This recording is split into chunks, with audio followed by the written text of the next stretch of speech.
पहला कुरिन्थियों उसकी 14 आयत को, उसमें लिखा, क्या स्वाभाविक रीति से भी तुम नहीं जानते कि यदि पुरुष लंबे बाल रखे तो उसके लिए अपमान है, परंतु यदि स्त्री लंबे बाल रखे तो उसके लिए शोभा है, क्योंकि बाल उसको ओढ़ने के लिए दिए गए हैं। यहां पे पौलुस ने कहा, क्या तुम्हें नहीं पता कि आदमी अगर लंबे बाल रखे तो उसके लिए अपमान है, और यदि स्त्री लंबे बाल रखे तो उसके लिए शोभा है।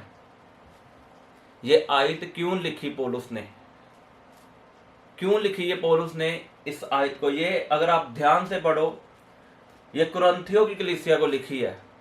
और क्यों लिखी है मैं आपको बताता हूं। अगर आप पुराने नियम में पढ़ोगे तो जो यहूदी लोग थे उन्होंने एक नियम था कि औरत बिना अपने आप को पूरा ढके बाहर नहीं जा सकती। औरतों को पर्दा करना पड़ता था, उनमें उनमें यह परंपरा थी।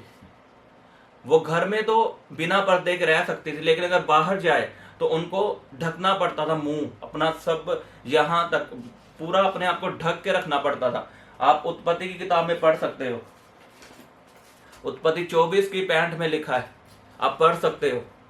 ये यहूदियों में ये नियम था कि औरत जब भी बाहर निकले वो अपने आप को पूरा ढक के बाहर निकले।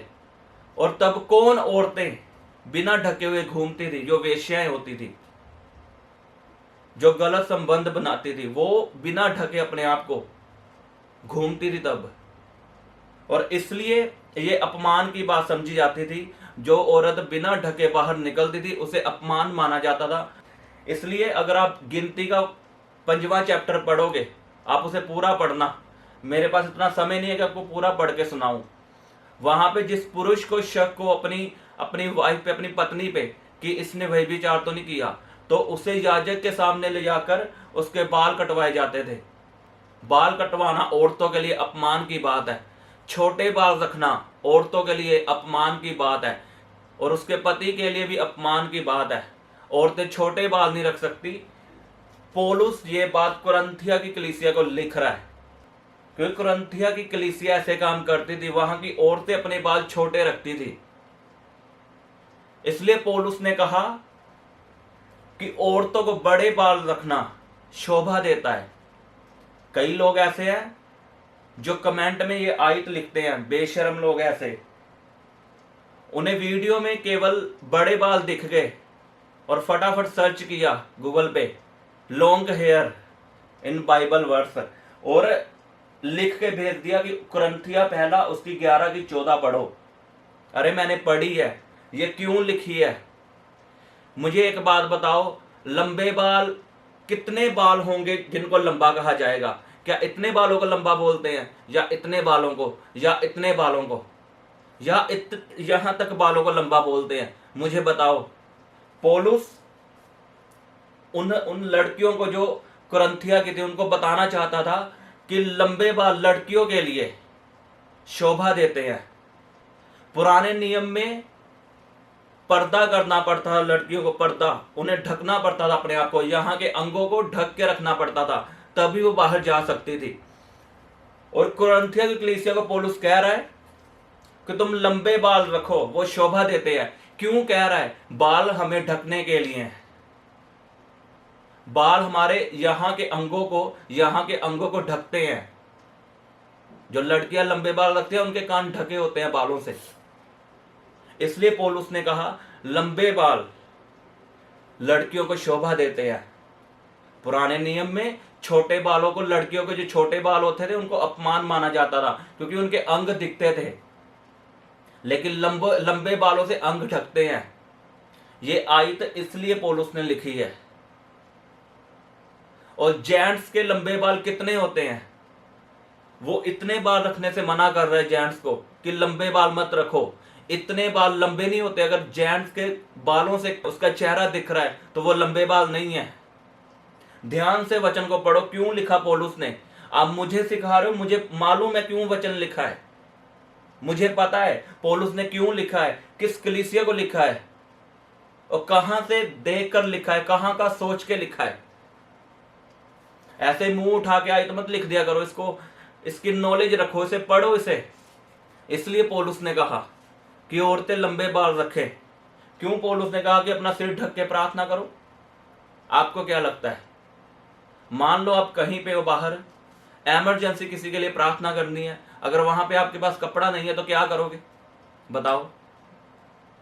पौलुस ने कपड़ा लेने के लिए इसलिए कहा कि अपने शरीर को ढको, अपने अंगों को ढको, कि कहीं किसी के लिए ठोकर का कारण ना बनो। इसलिए पौलुस ने कहा है, अगर मान लो आप किसी घर गए हो, वहां पे आपको प्रार्थना करने के लिए कहा है, खाने के लिए, और आपने जीन टॉप पहन रखा है, तो क्या आप उनसे तौलिया मांगोगे कि कपड़ा ला कर दो, हमने सिर पे रख के प्रार्थना करनी है? चर्च जाओ, सिर ढक के जाओ। लेकिन कहीं पे गए हो, घर में प्रार्थना कर रहे हो, तब भी अगर आपको कपड़ा ना मिला तो क्या करोगे? आप प्रार्थना नहीं करोगे? इमरजेंसी कोई बंदा मर रहा है, वहां पे आपके पास कपड़ा नहीं है, तो आप क्या करोगे? पहले कपड़ा मंगाओगे या उसके लिए प्रार्थना करोगे? बताओ आप। अरे पौलुस ने इसलिए कहा, वो डायरेक्ट कैसे बोल सकता था? उसे समझ थी, उसने इसलिए कहा कि अपने आप को ढको, सिर ढक के प्रार्थना करो। ये बाल जो लंबे दिए गए औरतों को, ये शरीर को ढकने के लिए दिए गए हैं। और ये कई मूर्ख बोलते हैं तुमने लंबे बाल रखे हैं। अरे इतने बालों को लंबे बाल नहीं बोलते, इतने बालों को बोलते हैं। अगर आप लड़कियों से पूछो, वो तो इतने बालों को भी लंबा नहीं बोलती, वो तो कहती ये भी बाल छोटे और लंबे करने हैं।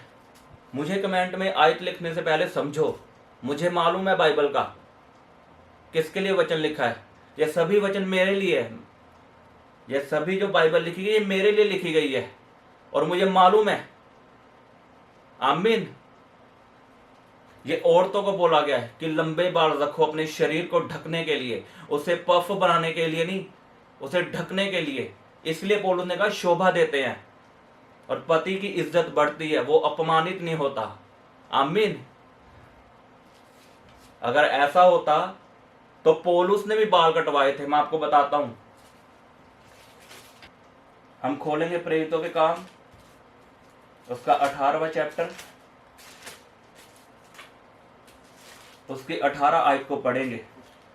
लिखा, पौलुस बहुत दिन तक वहां रहा, फिर भाइयों से विदा होकर किंखरिया में इसलिए सिर मुंडवाया क्योंकि उसने मन्नत मानी थी, और जहाज पर सीरिया को चल दिया, और उसके साथ प्रिस्किला और अक्विला थे। पौलुस ने क्यों बाल कटवाए थे? आपने पढ़ा? क्योंकि उसने मन्नत मानी थी। पौलुस ने, अगर उसने मन्नत ना मानी होती तो, अरे पौलुस क्यों लिख रहा उस कलीसिया को? पहले ये तो पढ़ लो, पहले खुद तो पढ़ लो अच्छे से, क्यों लिखा है। पौलुस ने कुरिन्थिया की कलीसिया को लिखा था, उनके कामों को देखते हुए। यहां पौलुस ने मन्नत मानी थी, इसलिए उसने बाल कटवाए। पहले वचनों को पढ़ो अच्छे से, खुद बाइबल को पढ़ो। या गूगल से सर्च करके बाइबल मत सीखो, खुद पढ़ो, प्रार्थना में बैठो, परमेश्वर आपको रेवलेशन देगा, वो आपको सिखाएगा।